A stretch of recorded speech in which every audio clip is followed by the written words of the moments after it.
नमस्कार। मैं अजय कुमार मित्तल, प्रवक्ता भौतिक विज्ञान, उत्तर प्रदेश के जनपद हापुड़ के Shri Shanti Swarup Christian inter college से एक बार फिर आपके बीच उपस्थित हुआ हूँ प्रकाश के एक दूसरे गुण पर चर्चा करने के लिए। बच्चों, पिछली चर्चा में हमने समतल और गोलीय तलों के लिए प्रकाश के परावर्तन के बारे में अध्ययन किया था, लेकिन इस बार हम आपके साथ प्रकाश के अपवर्तन, एक दूसरी घटना है, उसके बारे में चर्चा करेंगे। और इसको समझने से पहले आप देखिए कि इससे संबंधित बहुत सारी ऐसी घटनाएं जो हमारे दैनिक जीवन में हमें दिखाई देती हैं, जैसे कि आकाश में रात में तारों को टिमटिमाना, या उगते और छुपते हुए सूरज का आकार दिन की तुलना में बड़ा दिखाई देना। तो इस घटना को समझने से पहले आप देखिए, कुछ वीडियो चल रहे हैं। पहले वीडियो में आप देख रहे हैं कि एक गिलास में एक रॉड खड़ी हुई है, तो वो आपको तिरछी दिखाई दे रही होगी। एक दूसरे वीडियो में देखिए कि एक गुटका है, कांच का समतल गुटका, उसके आर पार से हम दीवार पर खींची हुई एक रेखा को देख रहे हैं। तो उसकी तीनों दिशाओं के अनुदिश देखने पर आप देखिए, उसको हिलाने पर वो रेखा किसी अलग अलग दिशाओं में चलती हुई दिखाई दे रही है। एक गोलीय गिलास के भीतर हमने एक रॉड खड़ी की हुई है, और उस रॉड को जो हम गतिशील करा रहे हैं, तो आप देखिए उसका पानी के भीतर वाला भाग कभी आगे कभी पीछे सरक रहा है। या एक गोलीय गिलास में भरे हुए पानी में एक बॉल पड़ी हुई है, जो अपने सामान्य आकार से बड़ी दिखाई दे रही है।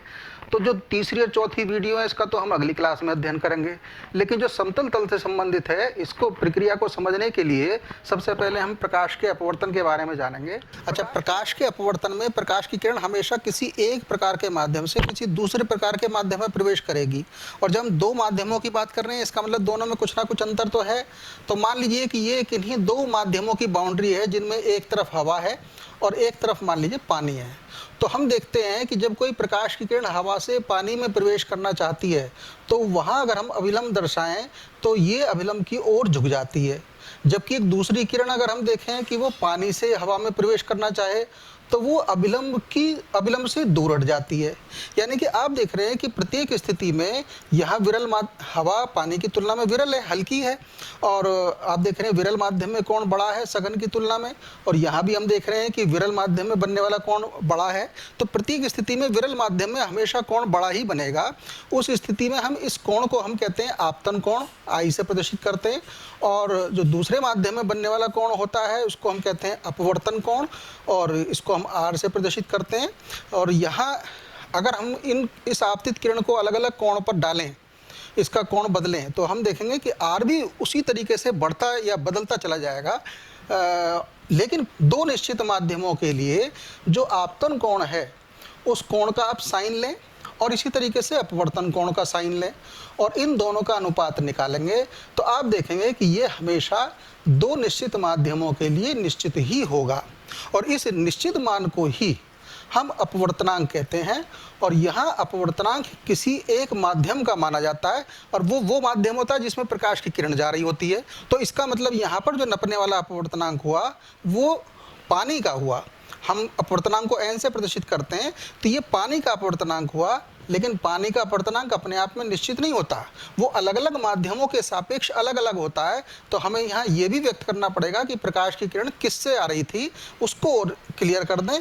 तो ये पानी का अपवर्तनांक हवा के सापेक्ष हुआ। और इसी तरह से अगर प्रकाश की किरण मान लीजिए कांच से पानी में जाती है, तो हम कहेंगे पानी का अपवर्तनांक कांच के सापेक्ष, यानी कि उसको लिखेंगे NWG। अच्छा, किसी माध्यम का अपवर्तनांक अगर हम वायु या निर्वात के सापेक्ष नापते हैं, तो हम सीधा उसको निरपेक्ष अपवर्तनांक कहते हैं, और उसको केवल अपवर्तनांक भी कह देते हैं हम। जैसे मान लीजिए हम पानी का अपवर्तनांक 1.33 होता है, अगर हम ये कहते हैं, तो इसका मतलब है हवा के सापेक्ष पानी का अपवर्तनांक 1.33 होता है, या निर्वात के सापेक्ष। इसी तरह से अगर हम कहते हैं कि कांच का अपवर्तनांक 1.5 है, तो इसका मतलब है वो निर्वात या वायु के सापेक्ष है। तो ये हमें क्लियर बताना पड़ेगा। अच्छा, चूंकि ये अपवर्तनांक दो कोणों के साइन का अनुपात है, तो स्पष्ट है कि इस अपवर्तनांक का कोई मात्रक नहीं होता, यानी कि ये मात्रक विहीन राशि है। अच्छा, इसी अपवर्तनांक का संबंध प्रकाश की चाल से भी है, क्योंकि अलग अलग माध्यमों में प्रकाश की चाल अलग अलग होती है। तो अगर यहाँ पर हवा से पानी में संचरण के समय अगर हवा में प्रकाश की चाल CA और पानी में प्रकाश की चाल CW हो, तो हम देखते हैं कि पानी का अपवर्तनांक हवा के सापेक्ष बराबर होता है CA/CW। यानी कि अगर मान लीजिए किसी एक प्रकार के माध्यम से किसी दूसरे प्रकार के माध्यम में प्रकाश का संचरण हो रहा है, तो दूसरे माध्यम का अपवर्तनांक पहले माध्यम के सापेक्ष बराबर होगा पहले माध्यम में बनने वाला आपतन कोण का साइन बटे दूसरे माध्यम में बनने वाले अपवर्तन कोण का साइन, और ये अनुपात पहले माध्यम में प्रकाश की चाल बटे दूसरे माध्यम में प्रकाश की चाल के बराबर होगा। तो इस तरीके से ये प्रकाश की चाल से इसका अपवर्तनांक का संबंध है। बच्चों, यहाँ जो हमने ये नियम देखा है कि sin I/sin R = कांस्टेंट, ये नियम स्नेल का नियम कहलाता है और इसको हम प्रकाश के अपवर्तन का पहला नियम भी कहते हैं। और इसी तरीके से यहाँ पर एक दूसरा नियम भी है, वो ये है कि प्रकाश की जो आपतित किरण है और अपवर्तित किरण और ये अभिलंब तीनों हमेशा एक ही तल में होंगे। यानी कि जिस तल में प्रकाश की आपतित किरण और अभिलंब होंगे, अपवर्तित किरण हमेशा उसी तल से होकर के आगे बढ़ेगी। तो इस तरीके से ये अपवर्तन की प्रक्रिया में हमने प्रकाश का संचरण देखा, प्रकाश का मुड़ना देखा, और इसी कारण से हमें किसी एक माध्यम में खड़े होकर जब हम दूसरे माध्यम की वस्तु देखते हैं तो वो अपने स्थान से हटी हुई प्रतीत होती है। और यही कारण था कि पहले वीडियो में हमने देखा कि हमारी पेंसिल टेढ़ी थी, या आपने देखा होगा पानी में पड़ा हुआ सिक्का या कोई पत्थर या कोई चीज़ वो हमेशा ऊपर उठी हुई दिखाई देती है। तो उसका कारण प्रकाश का अपवर्तन ही है कि मान लीजिए कि यहाँ ये कोई एक बर्तन है जिसमें कि पानी भरा हुआ है और इसमें कोई एक पेंसिल खड़ी हुई है। तो पेंसिल की नोक से जो प्रकाश की किरण चलेगी वो पानी से वायु में प्रवेश करना चाहेगी। तो यहाँ अगर अभिलंब खड़ा करेंगे हम, तो हम देखेंगे कि सघन से विरल में जाते समय वो अभिलंब से दूर हट जाएगी। इसी तरह से एक दूसरी किरण अगर हम भेजें तो आप देखेंगे कि इसका जो आपतन कोण है वो इस किरण की तुलना में थोड़ा कम हो गया, तो ये थोड़ा कम अपवर्तित होगी। ये दोनों किरणें चूंकि फैलती जा रही हैं, तो इधर से अगर कोई दर्शक देखेगा तो उस दर्शक को ये किरणें पीछे बढ़ाने पर कहीं यहाँ से आती हुई प्रतीत होंगी। इसका मतलब जो पेंसिल की नोक O पर थी मान लीजिए, तो वो यहाँ I पर प्रतीत होगी। और यही कारण है कि पेंसिल यहाँ तक तो हमें वायु में एज इट इज़ दिखाई देगी, लेकिन पानी वाला भाग वो हमें इस तरह से दिखाई देगा, तो हमें पेंसिल मुड़ी हुई दिखाई देती है। इसी तरह से एक और आप प्रयोग कर सकते हैं कि किसी बर्तन में आप पानी भरें और उसमें कोई एक चीज़ रख दें नीचे, कोई भी पत्थर या कंकर, और आप अब किनारे पर खड़े होकर के उस कंकर को देखें और पीछे तब तक हटें जब तक कि आपको इस किनारे से वो पत्थर दिखना बंद ना हो जाए। मान लीजिए इस पोजीशन पर आकर आपको पत्थर दिखना बंद हो गया, तो आप देखेंगे कि अब इस बर्तन में जो शेष खाली स्थान है इसमें अगर आप पानी भरेंगे तो आप देखेंगे कि ये जो पत्थर है ये अपने स्थान से कुछ ऊपर उठ जाएगा और आपको फिर से वो दिखाई देना शुरू हो जाएगा। तो उसका कारण यही था कि प्रकाश की किरण जो यहाँ पानी से इस तल पर अपवर्तित हो रही थी, अब उसको और आगे जा कर के अपवर्तित होना पड़ेगा, तो उसका जो पीछे से आने का स्थान होगा वो पहले की तुलना में कुछ उठ जाएगा। तो ये सारी घटनाएं जो हमने शुरू में जिक्र किया था जिनका, वो हमें इस अपवर्तन के कारण ही परिवर्तित होती हुई दिखाई देती हैं। अच्छा, ये जो अपवर्तन से संबंधित हमने स्नेल के नियम का जिक्र किया, इसकी हम प्रयोगशाला में पुष्टि भी कर सकते हैं। तो आइए उसको समझते हैं। देखिए किस तरीके से हम इस नियम की पुष्टि करें। लकड़ी के एक हॉरिजॉन्टल बोर्ड पर एक बोर्ड लीजिए और उस पर मैं इसको सामने से दिखा रहा हूँ, आप इसको समझिए कि ये हॉरिजॉन्टल रखा हुआ है। इस पर आप एक कांच का समतल गुटका रखें और समतल गुटके के चारों तरफ एक हाशिया और खींच लें हाथ के हाथ, ताकि हिलने पर उसको फिर से हम वहीं रख सकें। अब इसकी एक भुजा लंबी ले लें, उस भुजा के सामने एक पिन आल पिन आप गाड़ें और एक उसके पास एक और गाड़ें जो तिरछी सी लगे, सीधे में ना गाड़ें। अब इन दोनों पिनों को इस गुटके के दूसरी साइड आकर के आप इस गुटके के कांच के भीतर से देखेंगे तो आप देखेंगे कि आपको ये दोनों पिनें नजर आएंगी। तो उन दोनों की सीध में करते हुए आप एक तीसरी पिन गाड़िए, ताकि आपको ये पिन और जो दो अंदर नजर आ रही थी वो दोनों पिनें, यानी कि तीनों एक सीध में नजर आए। फिर आप एक चौथी पिन और गाड़िए, ताकि आपकी ये पिन और दो पिन जो नजर आ रही हैं वो तीनों उनके उस चौथी पिन के साथ चारों एक साथ नजर आए। और पिन गाड़ने के बाद आप पिन उखाड़ करके इनके चारों तरफ सर्किल बना सकते हैं, ताकि पहचान रहे कि हमने यहाँ पिन गाड़ी थी। अब आप गुटका भी हटा दीजिए तो आप देखिए आपका फ्रेम तो ये बन गया जो आपको दिखाई देगा कागज पर बना हुआ, और जो 2 पिनें गाड़ी थी उनको सीध में मिलाएंगे तो आपकी ये आपतित किरण दर्शाएगी, और जो 2 पिनें इधर देख करके आपने गाड़ी थी उनको मिलाने पर 2 जो रेखा है ये निर्गत किरण दर्शाएगी। और इन दोनों को अगर आप मिलाएंगे तो ये दर्शाएगी कि प्रकाश की किरण कांच के गुटके में इस रास्ते से गई होगी, और साफ दिख रहा है कि प्रकाश की किरण आ किसी और दिशा में रही है और जा किसी और दिशा में रही है। अब हो क्या रहा है यहाँ समझ सकते हैं आप। यहाँ पर अगर अभिलंब खड़ा करें तो दिख रहा है कि हवा से कांच में जाते समय ये कोण छोटा हो गया, यानी कि अभिलंब की ओर मुड़ गई, जबकि वही किरण जब सघन से फिर से विरल में प्रवेश करेगी हवा में तो फिर एक अभिलंब खड़ा करिए तो आप देखेंगे अब की बार विरल में कोण बढ़ जाएगा, यानी कि अभिलंब से दूर हट जाएगी, और आप देखेंगे कि जिस पहले माध्यम में जो दिशा थी दिशा तो वही रहेगी, लेकिन ये अपने पथ से थोड़ा सा हटी हुई प्रतीत होगी। और यही कारण था कि एक वीडियो में जो हमने गुटके को चलाया था तो वहाँ पीछे की जो लाइन थी खिंची हुई लाइन वो इधर उधर गुटका करने पर इधर उधर मूव होती हुई दिखाई दे रही थी, यानी कि अपने पथ से पार्श्व विस्थापित होती हुई दिखाई दे रही थी। तो यहाँ हमने अपवर्तन की क्रिया समतल तल के रूप में देखी, लेकिन इसके साथ साथ हम गोलीय तलों के रूप में लेंसों के बीच में भी अपवर्तन देखेंगे। और लेंस उस माध्यम को कहते हैं जिसके दोनों तल गोलीय हों, चाहे दोनों उभरे हुए हों या दोनों दबे हुए हों या एक उभरा हुआ एक दबा हुआ हो।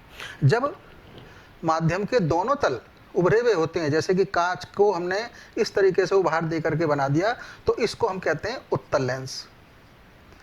और जिस माध्यम के दोनों तल हम दबा देते हैं, दबे हुए हों, उसको हम कहते हैं अवतल लेंस। और ऐसा जरूरी नहीं है कि दोनों तल उभरे हुए या दबे हुए ही हों, एक तल समतल और एक उत्तल भी हो सकता है। इस तरीके से इसको कहते हैं समतल उत्तल लेंस। किसी लेंस में देखने पर कोई वस्तु क्यों दिखाई देती है, कैसी दिखाई देती है, इसका मतलब है लेंस के द्वारा प्रतिबिंब कैसे बनता है। आइए इसको समझते हैं। लेंसों से प्रतिबिंब बनना सीखने से पहले हमें लेंसों के बारे में कुछ बेसिक जानकारी होनी चाहिए। मैंने एक उत्तल लेंस और इसके साथ साथ एक अवतल लेंस दोनों दर्शाए हैं, तो दोनों को एक साथ समझते हैं। देखिए जो लेंस की दोनों गोलाइयाँ हैं उनसे स्पष्ट है कि एक उसका केंद्र इधर और एक केंद्र इधर पड़ेगा, तो इन केंद्रों को मिलाने वाली रेखा को हम उस लेंस का मुख्य अक्ष कहते हैं। एक इस पर केंद्र इधर सी और एक इधर, ये जो इसका सेंटर है, सेंटर पॉइंट जहां से ये मुख्य अक्ष की लाइन गुजर रही है, उसको हम कहते हैं उस लेंस का ध्रुव, और इसको हम पी से प्रदर्शित करते हैं। इसे हम प्रकाशिक केंद्र भी कहते हैं। और इसका मतलब है कि अवतल लेंस में ये इसका मुख्य अक्ष है जो कि इसके दोनों वक्रता केंद्रों से होकर गुजर रहा है, और यहाँ इसका बीच में एक ध्रुव है। ध्रुव की विशेषता होती है कि कोई भी प्रकाश की किरण जो ध्रुव की सीध में आती है वो बिना विचलित हुए सीधी निकल जाती है। इसी प्रकार से अवतल लेंस में कोई भी प्रकाश की किरण बिना विचलित हुए सीधी निकल जाएगी। लेकिन उत्तल लेंस के केस में और अवतल लेंस के केस में कोई भी प्रकाश की किरण मुख्य अक्ष के समानांतर जो आती है,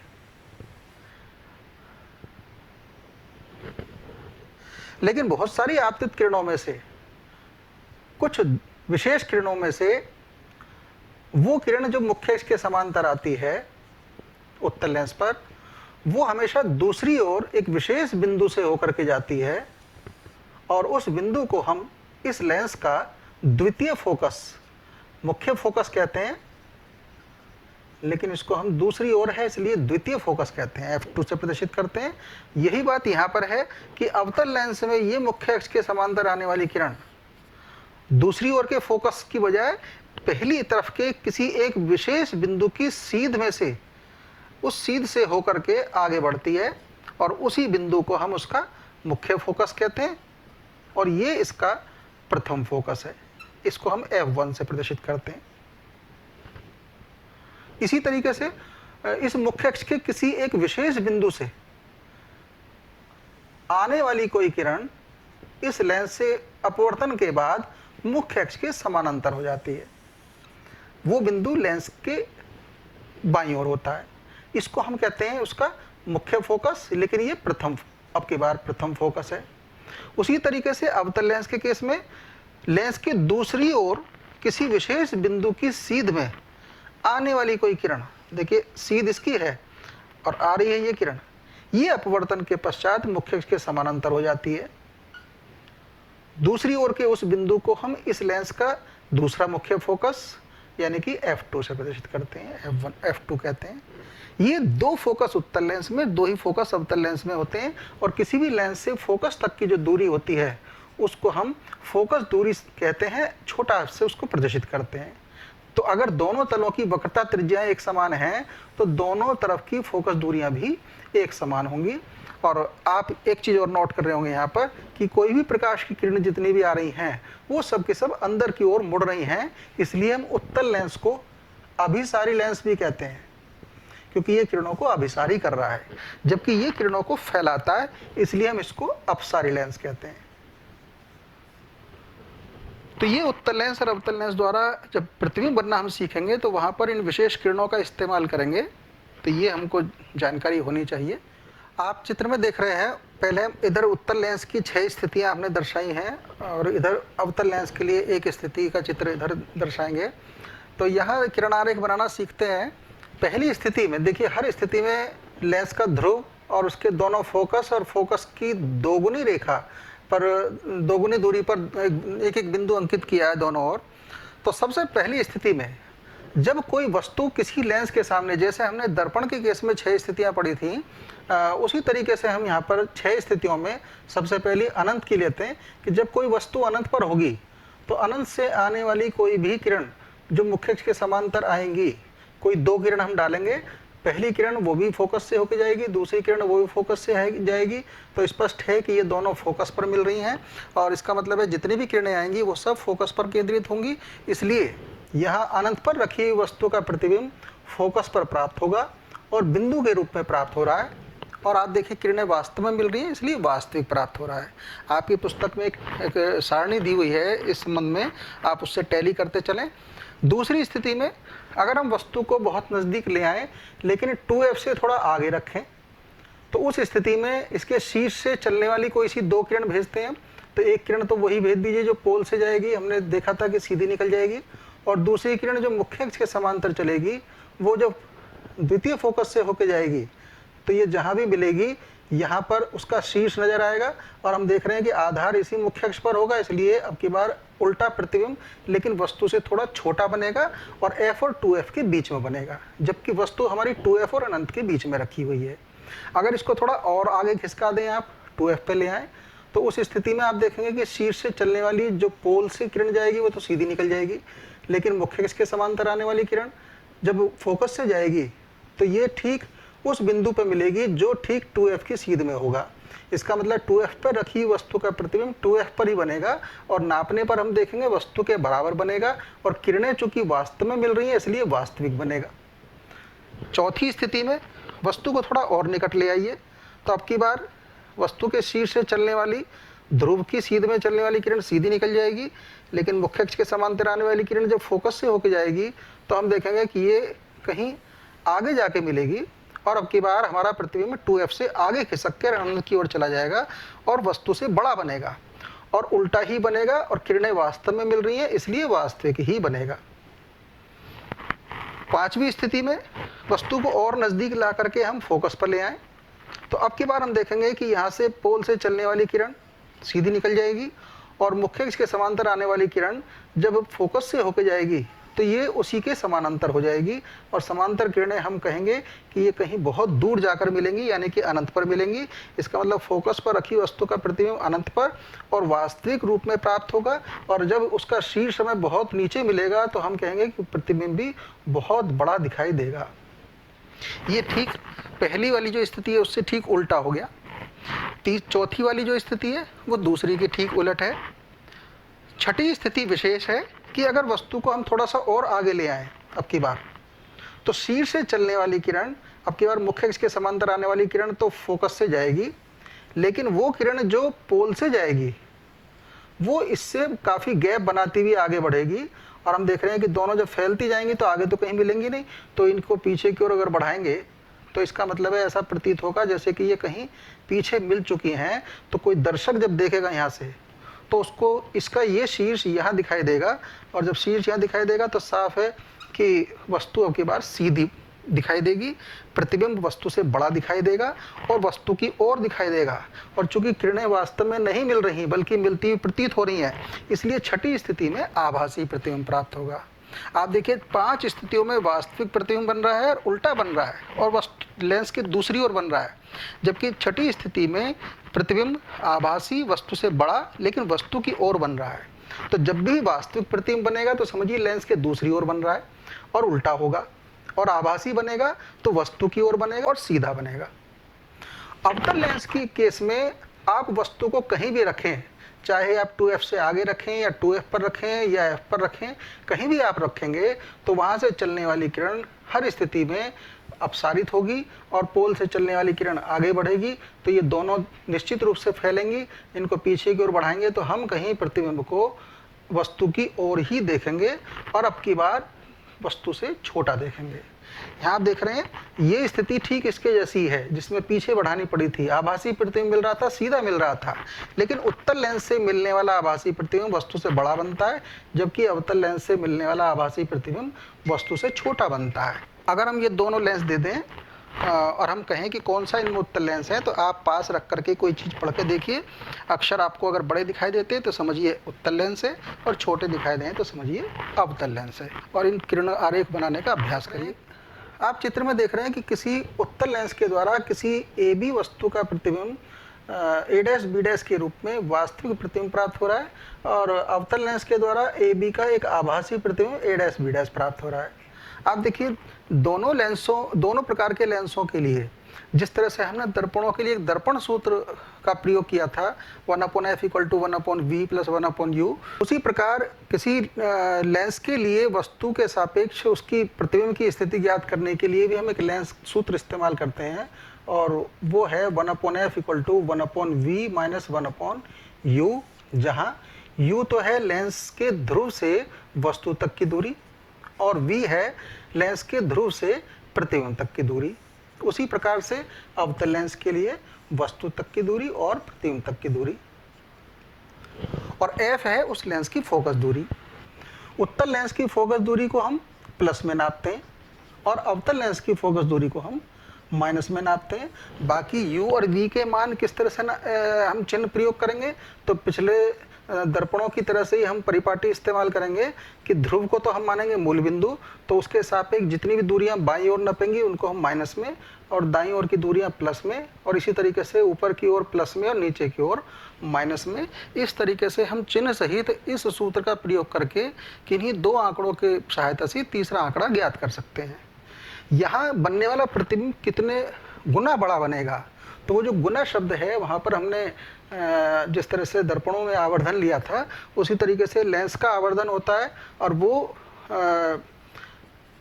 मापा जाता है उस लेंस के द्वारा प्रतिबिंब की जो बना हुआ प्रतिबिंब है उसकी ऊंचाई बटे जो वस्तु थी उसकी ऊंचाई, यानी कि वस्तु की ऊंचाई के तुलना में प्रतिबिंब की कितनी ऊंचाई कितने गुना बनेगी, वो गुना दर्शाने वाला फैक्टर लेंस का आवर्धन कहलाता है। अगर वस्तु की ऊंचाई को हम h कहें और प्रतिबिंब की ऊंचाई को हम h डैश कहें, तो आवर्धन m बराबर होता है h डैश अपॉन h, और गणना करके देखा जाता है कि ये मान v और u से भी संबंधित है और वो v अपॉन u के बराबर होता है। यानी कि इस सूत्र का इस्तेमाल करते हुए हम वस्तु के सापेक्ष प्रतिबिंब की स्थिति या वस्तु के आकार के सापेक्ष उसके प्रतिबिंब के आकार की लंबाई उनकी गणना कर सकते हैं। यहाँ ये बात नोट करने की है कि जो हम लेंसों का प्रयोग कर रहे हैं उन लेंसों का वो लेंस हमारे पतले लेंस की श्रेणी में है। यानी कि पतले लेंस उसे कहते हैं जिनके जो गेट है, जिनका जो द्वार है, द्वार से मतलब है वो भाग जिसमें प्रकाश की किरणें अपसारित या अपसारित हो रही हैं, उसके द्वारा अपवर्तित हो रही हैं, तो उस द्वार की माप उसकी त्रिज्या की तुलना में बहुत छोटी हो, तो ऐसे लेंसों को पतले लेंस कहते हैं। तो ये जो हम सूत्र इस्तेमाल कर रहे हैं ये पतले लेंसों के लिए है। कोई लेंस प्रकाश की किरणों को या तो अपसारित या अभिसारित करने के चक्कर में किरणों को अपनी दिशा से मोड़ रहा है, तो उस मोड़ने की क्षमता को हम उस लेंस की क्षमता कहते हैं। और उसकी माप कैसे करते हैं, देखिए लेंस की क्षमता, प्रकाश की किरणों को मोड़ने की क्षमता, इसको हम पावर कहते हैं, पी से प्रदर्शित करते हैं। और ये पावर नापी जाती है उस लेंस की फोकस दूरी के व्युत्क्रम से। यानी कि जितनी ज़्यादा फोकस दूरी होगी उतनी ही लेंस की क्षमता कम होगी, उतना ही वो कम किरणों को मोड़ेगा, किरणों को कम मोड़ेगा। किसी लेंस की क्षमता उसकी फोकस दूरी के व्युत्क्रम के बराबर होती है। अगर हम फोकस दूरी को हम मीटर में नापते हैं तो पावर को हम डायोप्टर में नापते हैं, और जो चश्मों के नंबर होते हैं वो डायोप्टर में होते हैं, या तो प्लस में या माइनस में। अगर किसी चश्मे का नंबर +2D है तो इसका तात्पर्य है कि आप के जो लेंस की क्षमता है वो 2 डायोप्टर है। और जरा इसको यहाँ पुट करिए तो 2 बराबर 1/f, तो इसका मतलब f बराबर 1/2 मीटर। मीटर को सेंटीमीटर में कन्वर्ट करिए तो ये हो जाएगा 50 सेंटीमीटर। इसका मतलब उसके चश्मे में 50 सेंटीमीटर के और प्लस का मतलब है उत्तल लेंस का प्रयोग किया गया है। तो इस तरीके से हम लेंस की फोकस दूरी के आधार पर उसकी क्षमता या क्षमता के आधार पर उसकी फोकस दूरी का निर्धारण कर लेते हैं। तो यहाँ जो हमने कुछ सूत्र आपके सामने रखे हैं, इन सूत्रों से संबंधित, इन संबंधों से संबंधित कुछ आंकिक प्रश्न हल करते हैं। आइए, मान लीजिए कि 20 सेंटीमीटर फोकस दूरी के एक उत्तल लेंस की मुख्य अक्ष पर उससे 60 सेंटीमीटर दूरी पर 4 सेंटीमीटर ऊंची एक वस्तु रखी हुई है। तो ज्ञात कीजिए उस प्रतिबिंब की स्थिति, उसकी ऊंचाई और उसकी प्रकृति किस प्रकार की होगी, और किरण आरेख भी पूरा कीजिए। तो देखिए, हमने 2 संबंध पीछे उनका अध्ययन किया है, एक लेंस सूत्र और एक आवर्धन सूत्र। तो चलिए पहले आंकड़े इकट्ठे करते हैं। हम देख रहे हैं चित्र से, फोकस दूरी f का मान, चूंकि उत्तल लेंस है इसलिए हम प्लस में 20 सेंटीमीटर इस्तेमाल करेंगे। वस्तु तक की दूरी बाईं ओर है इसलिए माइनस में 60 सेंटीमीटर लेंगे, और वस्तु की ऊंचाई चूंकि ऊपर की ओर है इसलिए प्लस में 4 सेंटीमीटर इस्तेमाल करेंगे। तो f और u का मान इस सूत्र में भरने के बाद आप पाएंगे v का मान प्लस में 30 सेंटीमीटर आएगा, और अगर हम v, h और u का मान यहाँ पर पुट कर दें तो आप पाएंगे h डैश का मान 2 सेंटीमीटर आएगा, वो भी माइनस में। स्पष्ट है कि प्लस v 30 सेंटीमीटर, तो वस्तु की स्थिति हमें पता चल गई कि लेंस से दूसरी ओर 30 सेंटीमीटर दूर पर तो हमारा प्रतिबिंब प्राप्त होगा, और ऊंचाई उसकी 2 सेंटीमीटर होगी, और प्रकृति के लिए वस्तु से चूंकि माइनस में है इसलिए नीचे की ओर प्रतिबिंब बनेगा, यानी कि उल्टा प्रतिबिंब बनेगा, और हर उल्टा प्रतिबिंब वास्तविक होता है। तो इस तरीके से हमें तीनों आंकड़े प्राप्त हो गए। किरण आरेख पूरा करने के लिए आप इसके शीर्ष से प्रकाशीय केंद्र से होती हुई एक किरण भेजिए जो उसके शीर्ष तक पहुंचेगी, और एक दूसरी किरण मुख्य अक्ष के समांतर भेज दीजिएगा, उसको इस शीर्ष से मिला दीजिएगा, तो ये आपका फोकस बिंदु मिल जाएगा। तो इस तरीके से आपका किरण आरेख भी पूरा हो गया। तो आपकी पुस्तक में इसी तरह से कुछ और आंकिक प्रश्न भी दिए हुए हैं, आप उनको हल कीजिएगा। और इस तरीके से अब तक जो हमने प्रकाश के अपवर्तन के बारे में चर्चा की है, तो मुझे उम्मीद है कि वो आपके लिए बहुत लाभदायक सिद्ध होगी। धन्यवाद।